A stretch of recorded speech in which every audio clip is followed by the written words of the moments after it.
যে সমস্ত নারীর চুল কোনো বেগানা পুরুষ দেখবে, ওদেরকে কিয়ামতের মাঠে জাহান্নামে চুলের মধ্যে লটকিয়ে রাখা হবে।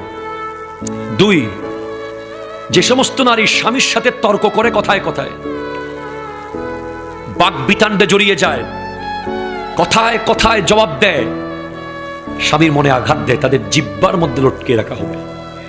যে সমস্ত নারী পরকীয়া সম্পর্কে লিপ্ত এবং বিয়ের আগে বিবাহ বহির্ভূত প্রেমে লিপ্ত, এ সমস্ত নারীদের বুকের দুধের স্তরের মধ্যে প্যারাক মেরে লটকে রাখা হবে জাহান্নামে। নাউজুবিল্লাহ। 4, যে সমস্ত নারী উপকার করে খোঁটা দেয়, তাদের শাস্তি হলো তাদের মুখ দিয়ে বিভিন্ন অঙ্গ দিয়ে আগুন বের হবে।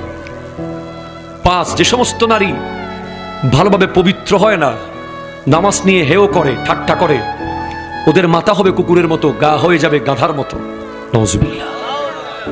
অথবা যাদের হাত পা বেঁধে রাখা হয়েছে, সাপ বিচ্ছু ছেড়ে দেওয়া হয়েছে,